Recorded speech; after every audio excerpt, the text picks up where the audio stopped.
17ই December 1995 পুরুলিয়ার এক প্রত্যন্ত গ্রামের মানুষজন যখন গভীর নিদ্রায় মগ্ন, তখন রাতের আকাশ থেকে শয়ে শয়ে AK-47, রকেট লঞ্চার এবং 25,000 রাউন্ডেরও বেশি গুলি পুরুলিয়ার মাটিতে নেমে আসে। হ্যাঁ, আমি কথা বলছি 17ই ডিসেম্বর 1995, ভারতবর্ষ এবং পশ্চিমবঙ্গের ইতিহাসে সেই কালো অধ্যায় যা আজও অমীমাংসিত এবং রহস্যজনক, the Purulia arms drop case 1995। কি ঘটেছিল সেদিন?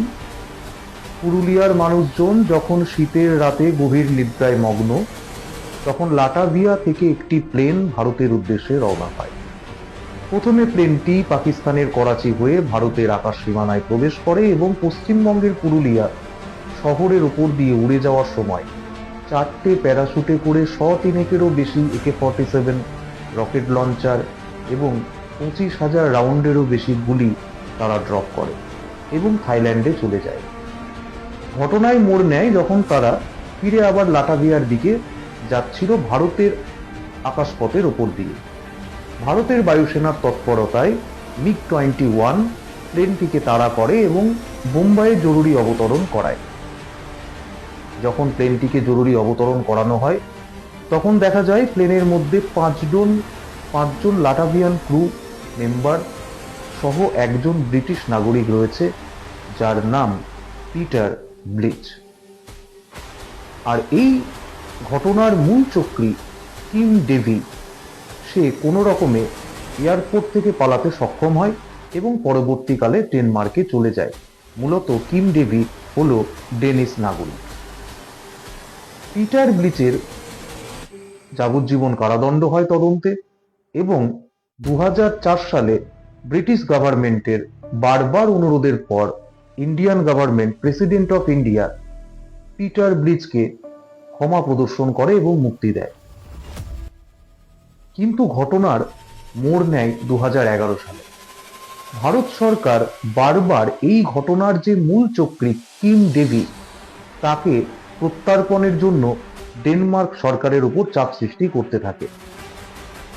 কিন্তু 2011 সালে কিম ডেভি এক বিস্ফোরক মন্তব্য করে। কিম ডেভির বক্তব্য অনুসারে তৎকালীন ভারতবর্ষের কংগ্রেস সরকার এবং রয়ের সম্মতিতেই নাকি এত অস্ত্র পুরুলিয়ায় ড্রপ করা হয়েছিল।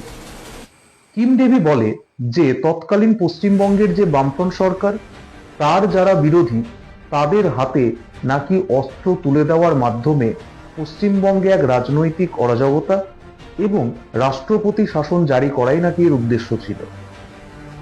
ভারত সরকার কিম ডেভির এই বক্তব্যকে পুরোপুরি মিথ্যা বলে ঘোষণা করে, কারণ কিম ডেভি তার প্রত্যর্পণকে আরো জটিল করার জন্য এবং দীর্ঘমেয়াদী করার জন্য এরকম গল্প ফেলেছিল। কিম ডেভির এই বক্তব্যকে ভারত সরকার পুরোপুরি মিথ্যা বলে ঘোষণা করে এবং সিবিআই তদন্ত শুরু করে। সিবিআই তদন্ত শুরু করে দুটো এন্ড ইউজার সার্টিফিকেট তারা জমা দেয়। সেই এন্ড ইউজার সার্টিফিকেটে বাংলাদেশের তৎকালীন উচ্চপদস্থ সেনাকর্তা এবং পরবর্তীকালে বাংলাদেশের সাংসদও ছিলেন সুবিদ আলী ভুঁইয়ার স্বাক্ষর ছিল। তিনি খালেদা জিয়ার PSO হিসাবে স্বাক্ষর করেছিলেন এবং যে বক্সগুলোতে আর্মসগুলো ড্রপ করা হয়, সেই বক্সে বাংলাদেশের রাজেন্দ্রপুরের ঠিকানা উল্লেখ ছিল। বাংলাদেশ গভর্নমেন্টকে জিজ্ঞেস করা হলে বাংলাদেশ সরকার পুরোটাই অস্বীকার করে এবং মেজর সুবিদ আলী ভুঁইয়া বলে যে এন্ড ইউজার সার্টিফিকেট যে সিগনেচার রয়েছে সেটা নাকি পুরোপুরি ফ্রড। সরকার এরপরে বারবার কিম ডেভিকে ভারতে প্রত্যর্পণের জন্য অনুরোধ জানালে শেষ পর্যন্ত 2011 সালে ডেনমার্কের হাইকোর্ট শেষবারের মতো বারণ করে দেয়। ডেনমার্কের হাইকোর্ট এক্ষেত্রে সেই ব্রিটিশ নাগরিক পিটার ব্লিচের বক্তব্যকে তুলে ধরে। পিটার ব্লিচ ইংল্যান্ডে গিয়ে সাক্ষাৎকার দেয় যে কলকাতার জেলে বন্দি থাকাকালীন তার উপর নাকি অমানবিক অত্যাচার করা হয় এবং মানবিকতাকে হাতিয়ার করেই ডেনমার্ক এই মামলার এই ষড়যন্ত্রের মূল চক্রী কিম ডেভিকে আজও প্রত্যর্পণ করেনি।